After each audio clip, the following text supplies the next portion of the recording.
The dawn broke over the rolling hills of Virginia, casting the battlefield in a muted golden glow. In the camp of the 45th Infantry, soldiers stirred from restless sleep, their breath visible in the cold morning air. Among them was Private Samuel Whitaker, a young man of 21 who had volunteered for the Union Army a year earlier. The farm boy from Ohio had never imagined the realities of war would be so brutal, nor that the burden of its consequences would weigh so heavily on his shoulders. Samuel had spent the last year fighting skirmishes and enduring the grueling marches that seemed to stretch endlessly across the countryside. His comrades were a mix of seasoned soldiers and wide-eyed recruits, each carrying their fears and hopes in equal measure. Yet Samuel was different. From the first time he had stood in formation, his officers had noted something in him, a quiet determination, a willingness to take on responsibility. That was why, when the regiment's flag-bearer was killed during a charge the week before, the role had fallen to him. The flag was no ordinary piece of cloth. It was a symbol of their cause, of unity, of hope in a divided nation. To carry it into battle was an honor, but also a dangerous task. The enemy often aimed for the flag-bearer, knowing that its fall could dishearten the troops. Samuel understood the risks, but he had accepted the role without hesitation. He wasn't the type to shrink from duty, no matter the cost. As the regiment prepared for battle that morning, Samuel stood apart, holding the flag tightly in his hands. Its colors, red, white, and blue, fluttered gently in the breeze, a stark contrast to the grim expressions of the men around him. He thought of his family back home, his mother, who had cried when he enlisted, his younger brother, who had looked up to him with wide-eyed admiration, and his father, whose silent nod had said more than words ever could. Samuel carried their hopes with him, along with the weight of the flag.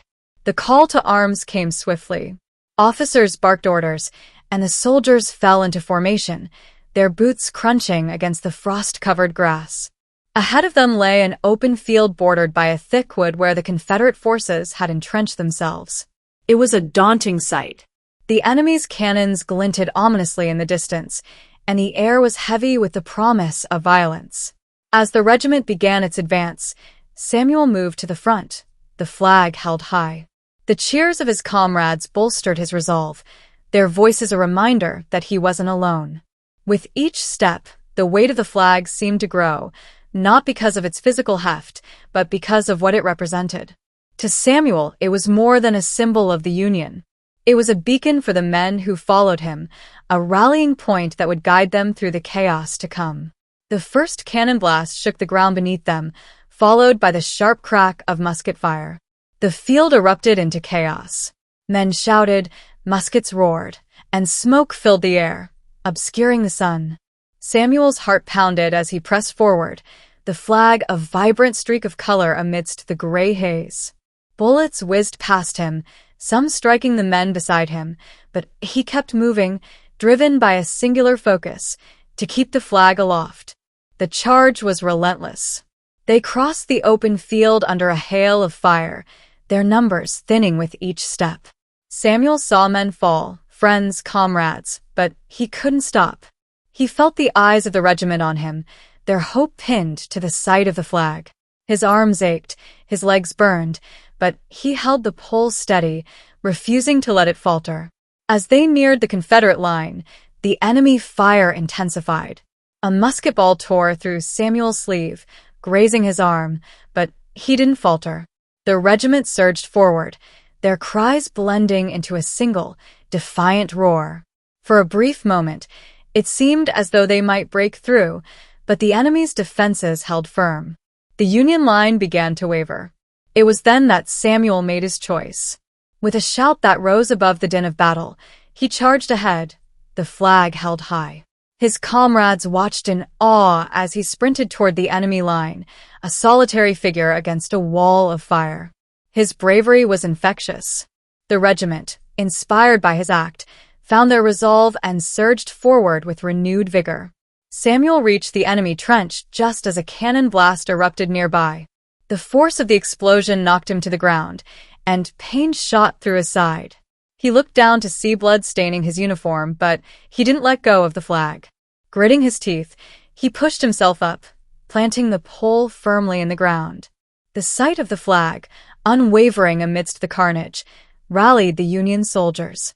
With a mighty charge, they breached the enemy line, forcing the Confederates to retreat. When the dust settled, the battlefield was a scene of devastation. Bodies lay scattered across the ground, and the air was thick with the smell of smoke and blood.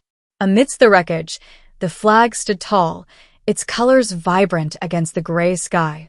Samuel lay nearby, his breathing shallow. His comrades found him and carried him to the medic's tent, but his wounds were severe. He clung to life long enough to see his commanding officer approach, a look of profound gratitude on his face. "You did it, son," the officer said, his voice thick with emotion. "You carried the flag. You gave us hope." Samuel managed a faint smile. His thoughts drifted to his family, to the farm he would never see again, and to the flag he had carried with such pride. He had done his duty, and though his life was ending, he felt a sense of peace. The flag and all it stood for would endure. When news of the battle reached his hometown, Samuel was hailed as a hero. His name was etched into the memory of his regiment, a symbol of courage and sacrifice. The flag he carried was preserved, a testament to the young soldier who had given everything to keep it flying. And so, Samuel's story became part of the larger tapestry of the Civil War, a reminder of the individual acts of bravery that shaped the nation's history.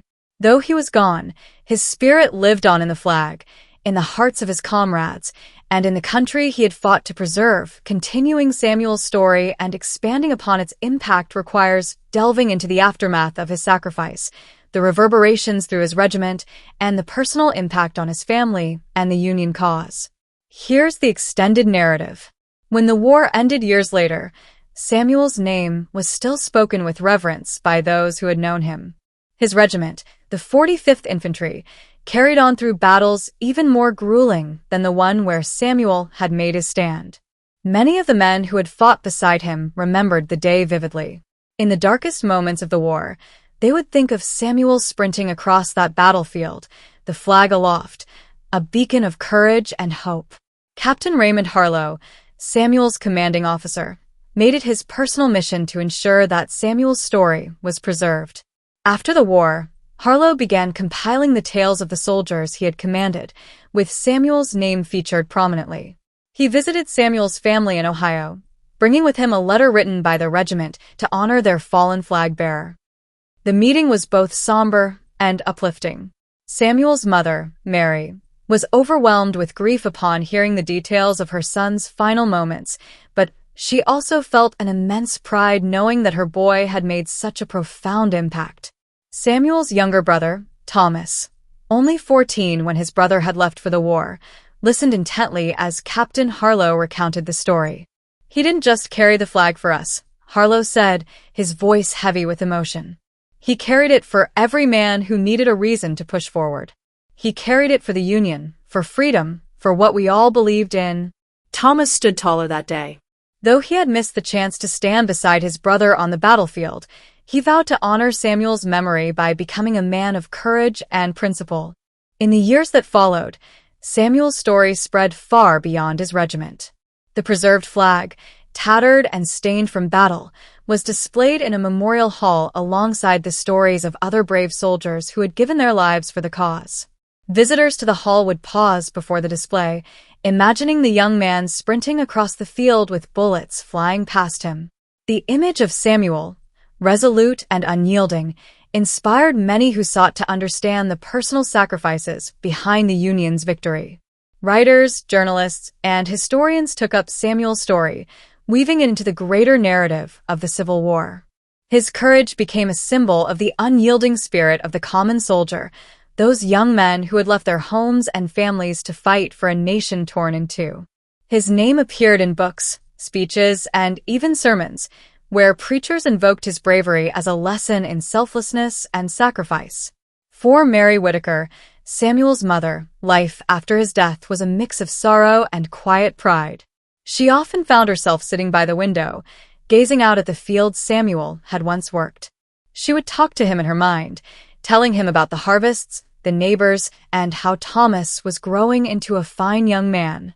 Though the pain of loss never fully faded, she found solace in knowing that Samuel's sacrifice had not been in vain. Thomas, now a young man himself, took Samuel's example to heart. He worked tirelessly on the farm, ensuring their family's survival during the tough post-war years. But he also found ways to honor his brother in the community. He organized gatherings to support veterans returning from the war, ensuring that they had the help they needed to rebuild their lives. When he married and had children of his own, Samuel's name was often spoken in their household. Uncle Samuel, as they called him, became a figure of inspiration for the next generation. Samuel's flag, preserved in glass, became a centerpiece for Union reunions.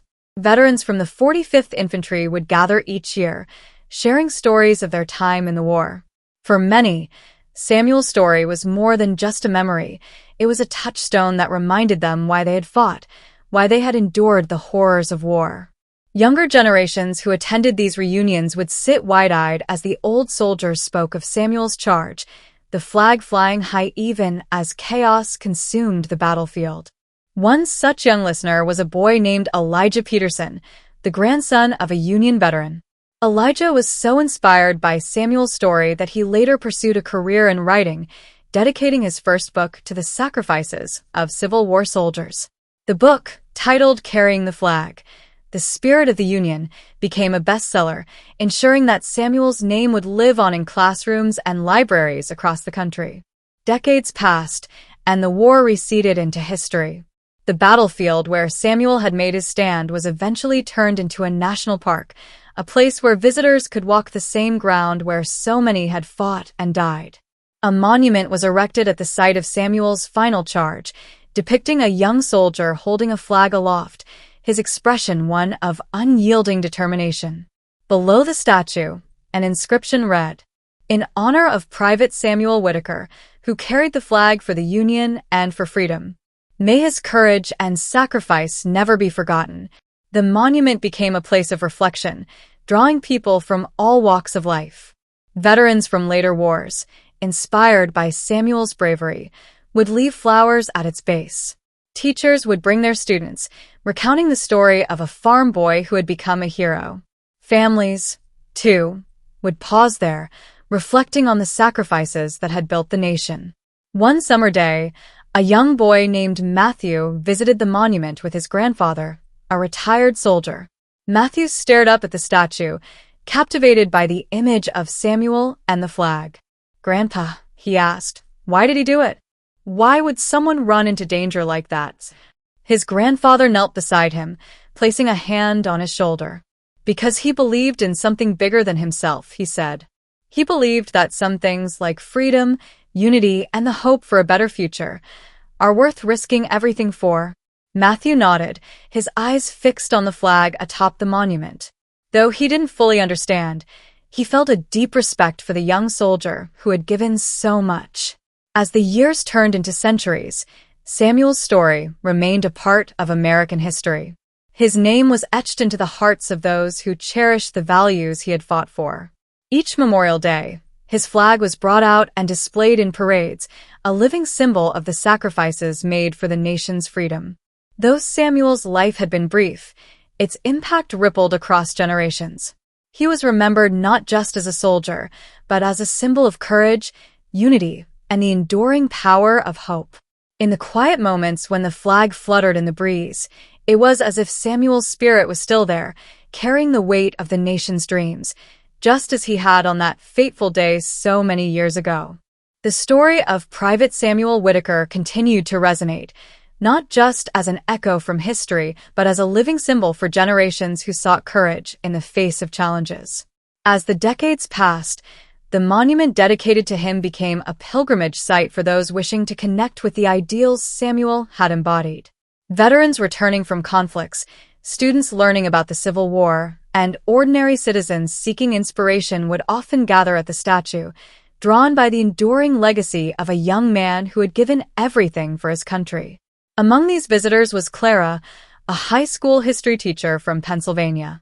Clara had always been passionate about bringing history to life for her students, But it wasn't until she stood before Samuel's monument that she felt the profound weight of his sacrifice. She imagined him standing in that open field, the flag held high as bullets tore through the air around him. That evening, as she sat at her desk with the soft glow of a reading lamp illuminating her notes, she decided to write a lesson plan unlike any she had taught before. Her class would not just study the Civil War through dates and battles. They would see it through the eyes of the individuals who had lived it. Clara crafted a project where each student would take on the role of someone from the war: soldiers, nurses, abolitionists, and even civilians caught in the conflict. Samuel became the centerpiece of the lesson. His story wasn't just about war. It was about courage, sacrifice, and the enduring belief in something greater than oneself. When Clara's students presented their projects, something remarkable happened. Samuel's story struck a chord with them, inspiring debates about bravery, the meaning of sacrifice, and the responsibilities of citizenship. Some students even wrote letters, as though they were writing to Samuel himself, expressing gratitude for his service and reflecting on what they would have done in his place. Clara collected these letters and sent copies to the historical society that maintained the battlefield park, ensuring that Samuel's story continued to inspire beyond her classroom. Meanwhile, the battlefield park evolved into more than just a historical site. Guided tours incorporated new technology, allowing visitors to experience the events of Samuel's final charge through augmented reality. With a simple pair of glasses, they could walk alongside the 45th Infantry, witnessing the chaos and hearing the shouted orders as the flag surged forward under Samuel's determined grip. The tour ended at the statue, where the flagpole now flew a restored version of Samuel's original banner, its colors vibrant against the sky. Local veterans took pride in maintaining the park, often volunteering their time to lead tours and share stories of Samuel and the regiment. One such veteran, a man named Jack Reynolds, found solace in Samuel's story after his own difficult experiences in war. Jack had returned home with physical and emotional scars that left him struggling to find purpose. When he first read about Samuel, he felt a spark of something he hadn't felt in years: hope. Jack dedicated himself to preserving Samuel's memory, hosting annual reenactments of the charge that had defined his legacy. Families from all over the country would attend, watching actors in Union and Confederate uniforms recreate the moments leading up to Samuel's heroic stand. As the actors planted the flag in the same ground Samuel had all those years ago, the crowd would rise in applause, many wiping tears from their eyes. Samuel's family also carried his story forward. Thomas Whitaker, Samuel's younger brother, grew into a respected community leader in their small Ohio town. His children and grandchildren were raised with tales of Uncle Samuel's bravery. One of Thomas's descendants, a woman named Emily Whitaker, became a documentary filmmaker. Fascinated by her family's history, Emily embarked on a journey to create a film that would tell Samuel's story in a way that had never been done before. Emily traveled across the country, interviewing historians, reenactors, and descendants of Samuel's comrades. She pored over letters, diaries, and military records, piecing together the narrative of not just Samuel's sacrifice, but the broader story of the 45th Infantry. The documentary, titled The Flag Bearer: A Civil War Legacy, premiered to critical acclaim. Viewers were moved by the humanization of a war often reduced to statistics and strategy. Emily's film brought Samuel to life, showing him as a young man with dreams and fears, thrust into extraordinary circumstances. The film sparked a wave of interest in Civil War history, drawing new visitors to the battlefield park and increasing donations to preservation efforts. Schools across the country incorporated the documentary into their curriculums, and Samuel's story reached audiences far beyond what anyone in his time could have imagined. As time moved forward, Samuel's name remained a fixture in the collective memory of the nation. New generations, born into a world far removed from the Civil War, found meaning in his story. For them, Samuel wasn't just a historical figure. He was a reminder that even the smallest acts of courage could ripple across time, inspiring countless others. In the town where Samuel grew up, a small museum was established in his honor. Among the artifacts was the original letter Captain Harlow had delivered to Mary Whitaker, alongside photographs of the regiment and a detailed account of the battle. Visitors could trace Samuel's life from his humble beginnings on the farm to the field where he had made his final stand. The museum also housed a room where descendants of Civil War soldiers could share their stories, connecting the past to the present in a deeply personal way. Years turned into centuries, yet Samuel's story refused to fade. His name appeared in textbooks, his statue stood tall in the battlefield park, and his flag remained a symbol of unity and hope. On the anniversary of his charge, the park hosted a candlelit vigil where people gathered to reflect on the sacrifices made by those who fought in the Civil War. As the candles flickered in the night, the flag atop the monument waved gently in the breeze, a silent testament to the enduring power of courage and selflessness. Samuel Whitaker, a young farm boy turned hero, had become more than a memory. He was a symbol, a legacy, and a reminder that the sacrifices of the past shaped the freedoms of the present. His story lived on, carried by the wind and the generations who looked to him for inspiration, proof that one person's bravery could echo through history forever.